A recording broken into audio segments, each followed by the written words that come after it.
How much content should you prepare for a speech?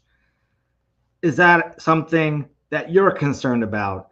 Do you need to take 3 weeks to prepare for a speech, or do you take a few minutes to prepare for a speech?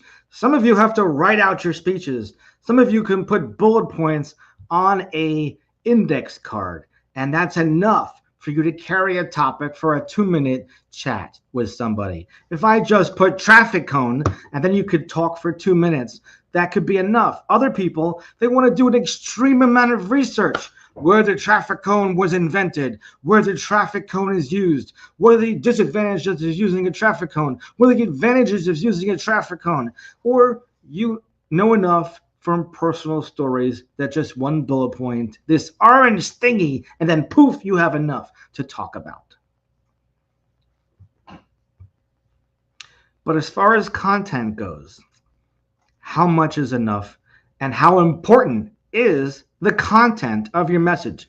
Well, I'm going to tell you what leading authority in public speaking and communication in Toastmasters International says about the parts of a speech that are the most important in your communication.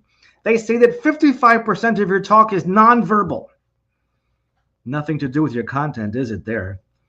It's all about eye contact and perhaps gestures, big, small, etc. If you're in a small room, small gesture. Big room, big gesture. If you're on Zoom or this format, just make sure your other hand doesn't go off the screen or it disappears because of a virtual background. So you could see your gestures might, distract your audience. But the point is that, and that's what we're all about here today, is getting to the point fast. 55% is nonverbal. 38% is how you make your audience feel. Your tone of voice, your vocal variety. Are you enthusiastic enough? Are you boring the pants off your audience? This is for your 30-second introductions. This is for your 60-second introductions. This is for your 10-minute presentations. This is for your 20-minute presentations. This is for your keynote speech for an hour. So 38% is tone of voice. What's left? 7%? 7% is the content of the message. Now, that doesn't mean don't do your research. That doesn't mean don't pull your personal story, which is probably the most impactful thing you can do for your speech, is a personal story. If you have your personal story, that is 10 times more valuable than anything you could find on Google.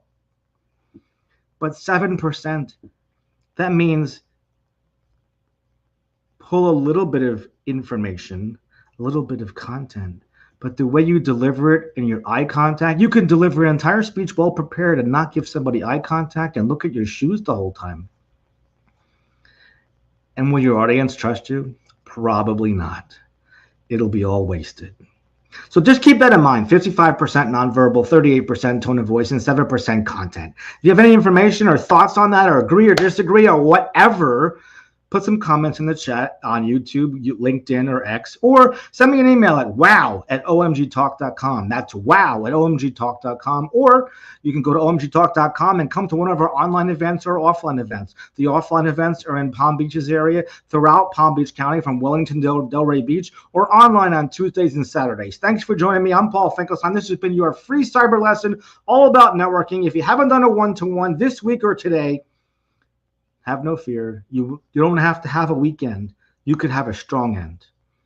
And by doing that, you could meet on Saturday from 8 to 9 a.m. Eastern time. Just ask me for the link. Email me. You can get my contact information at omgtalk.com. Ciao for now, and I hope this was very useful to you about how much content that you should prepare and what 55% impact is in your communication, in your public speaking, or 38% or 7%. Have a fantastic weekend.